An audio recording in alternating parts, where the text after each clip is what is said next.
So organizing is the function of management which follows planning. It is the process of establishing orderly uses for all resources within the management system of the organization. So, ang organizing ito yung tungkulin ng pamahalaan na kung saan sumusunod sa planning. And ito rin yung proseso, or action sa pagsasaayos-ayos o pagtatakda ng mga bagay-bagay sa loob ng organization. So, ang tungkulin po ng organizing is napaka-importante dahil ito ay nagpapadali sa pamamahala pati na rin sa maayos na operation ng isang organization. And also sa organizing din is, if I'm not mistaken, is napapaloob na din dito yung pagbibigay ng mga position or responsibilities or tungkulin ng mga employee. For example is yung mga social workers nag-organize ng feeding program para sa mga malnourished or para sa mga batang kulang sa nutrition. So, they're going to, or parang maghahati-hati sila ng responsibility, like yung isa is para sa pagluluto, yung isa naman is para i-assist yung mga bata, ganyan. So, in that way, mas nagiging maganda yung outcome or operation ng program nila kasi may mga kani-kanya. So, organizing is the function of management which follows. So, organization as a structure. Organization as a structure is like a skeleton of the human body or the framework of a house.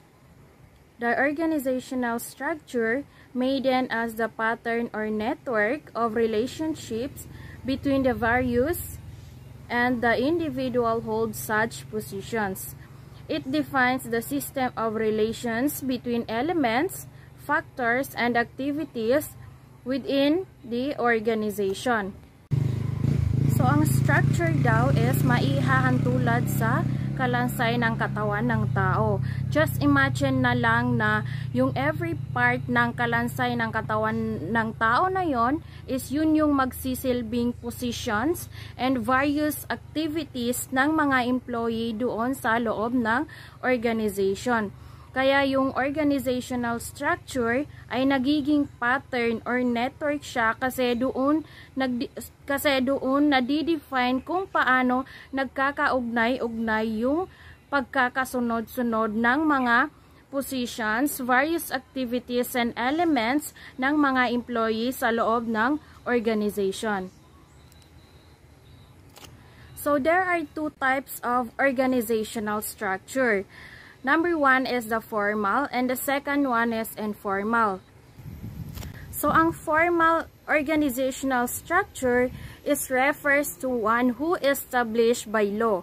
So, ang ibig sabihin nito, by the definition, ito daw yung structure na itinatag ayon sa batas. So, sa madaling salita, kaya siya naging formal kasi may sinusunod silang leader o yung may tiyak na namumuno sa isang organization. And also, dito sa formal organizational structure is bawat posisyon is may responsibility or tungkulin. So, for example, sa isang school, kasi sa isang school is may tiyak na namumuno doon, which is yung the school principal or the head of the school. So, sa second type of organizational structure is the informal. Informal refers to one established unconsciously by the spontaneous groupings of persons and of rules, traditions, sentiments, and costume.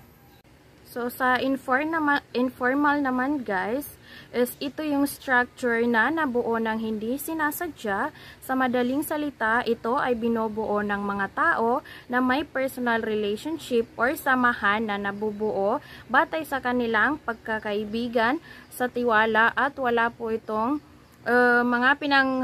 mga pinanghahawakang posisyon o tungkulin na ginagampanan. So, for ang example nito is yung a group of teacher na nagtutulungan kahit hindi sila nasa iisang department. So, by that, nakabuo sila ng group which is nabuo lang siya through trust, friendship, and then yung personal na relationship nila. Okay, so there are 4 kinds of formal organization.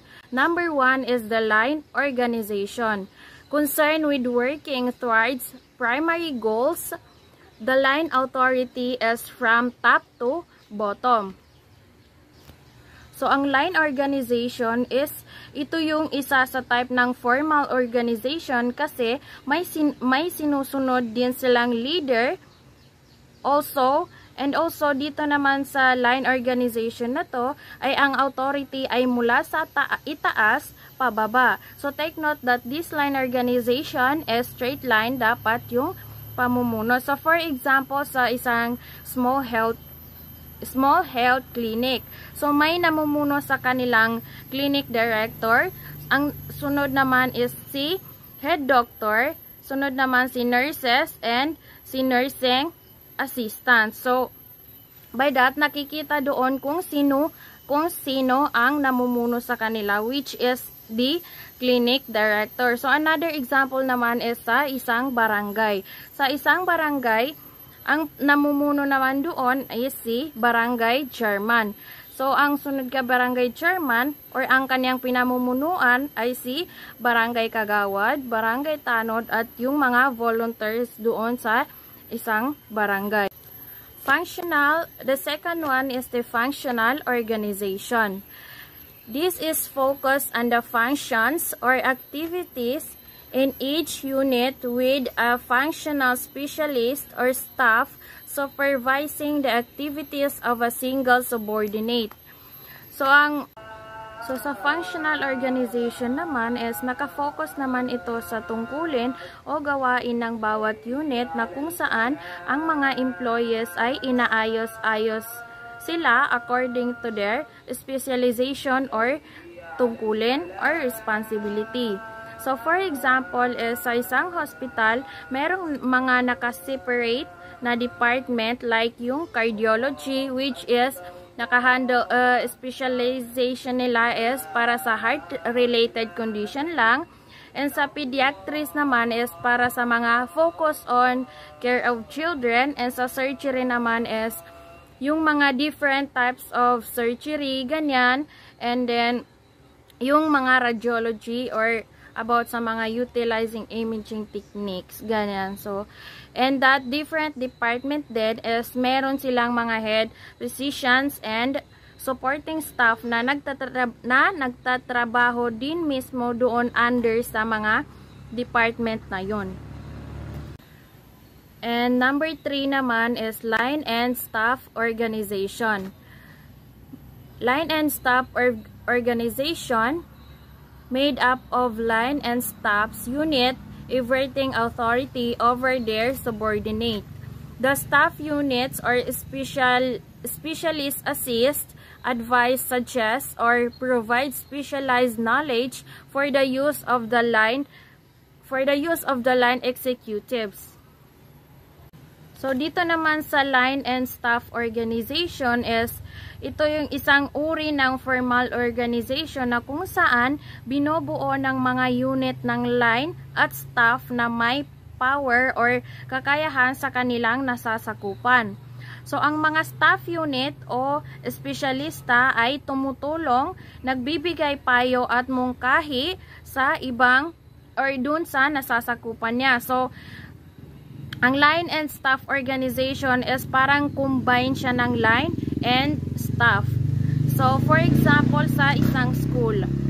Sa isang school, ang line natin dito is si school principal, si vice principal, and yung mga subject head. So, ang nagiging staff natin is yung mga guidance counselors, school nurse, or IT coordinator. Kasi sila yung nagbibigay ng payo and sila yung nagga-guide, nagbibigay ng advice sa mga nasasakupan nila or dun sa mga student. So, and the last kinds of formal organization is the committee type of organization. A group of person acts as a body and perform functional, staff, or line duties. So dito naman sa committee type of organization is isang group of people na kumikilos bilang isang katawan at gumaganap ng mga tungkulin bilang functional staffs or line duties. So ang katangian po ni committee type of organization is sama-samang pagdidesisyon. So for example dito sa committee type of organization is sa Social Welfare Agency and MSSD. So, ang mga committee ng MSSD dito is yung Program Planning Committee na which is sinusuri nila at sila yung nagdi-design ng mga bagong program para sa community. So, ang pangalawa naman is Disaster Response Committee. So, sila naman yung nagsasaayos ng mga ayuda at serbisyo sa panahon ng sakuna or sa panahon ng kalamidad. So dito po sa committee type of organization po is, hindi po ito isang individual, kundi isang group of people po sila na kung saan sama-sama po silang nagdidesisyon sa loob ng isang organization.